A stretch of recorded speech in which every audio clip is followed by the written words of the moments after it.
Qu'est-ce que la laïcité? Alors ce serait bien utile et facile d'en avoir une définition très précise, mais c'est aussi pour ça qu'on fait des formations. Je pourrais me contenter de vous dire que la laïcité garantit la liberté de conscience, c'est-à-dire la liberté de croire, de ne pas croire ou de changer de religion. À vous dire que la laïcité, c'est la séparation des églises et de l'État. Mais le plus intéressant, c'est de comprendre les incidences de ce principe juridique dans la société et dans la République. Qu'est-ce que le plan de valeurs de la République et laïcité?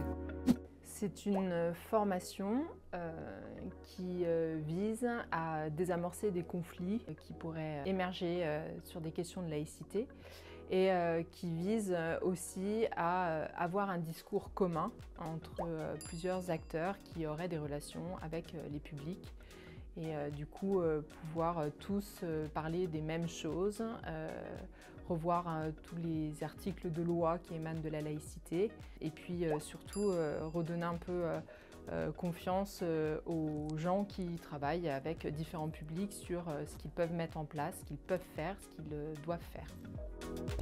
Comment pensez-vous que cette formation aide les acteurs dans leur quotidien?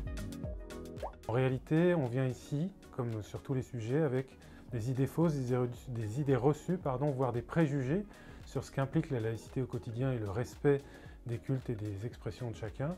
Et on repart avec une objectivation de ces connaissances qui nous permet d'affronter parfois des difficultés sur des réactions liées à des convictions religieuses ou à d'autres convictions d'ailleurs.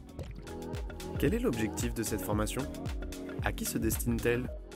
Alors cette formation sur les 2 jours, en tout cas niveau 3, a pour cible des acteurs qui ont des relations avec différents publics ou des associations, voire même des jeunes, des bénévoles. Les objectifs vont être de pouvoir travailler toute une première journée sur les lois et les articles de loi, l'histoire de la laïcité.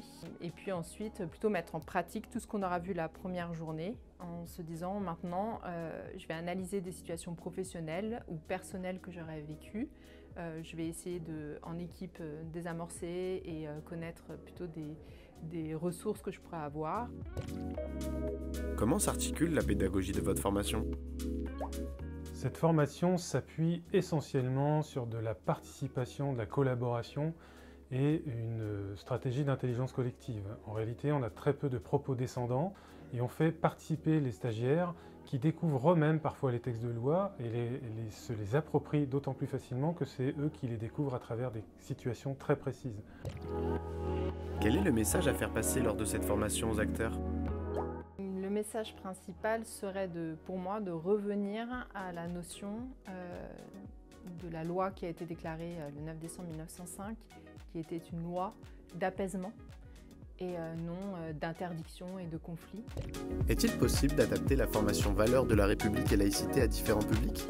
La méthodologie utilisée ainsi que la pédagogie permettent cette situation et d'ailleurs dans les départements, lorsque nous faisons cette formation de 2 jours, nous préférons avoir des stagiaires d'origine professionnelle très différentes, à la fois en termes de métier, mais aussi en termes d'origine des participants citoyennes, militantes, etc.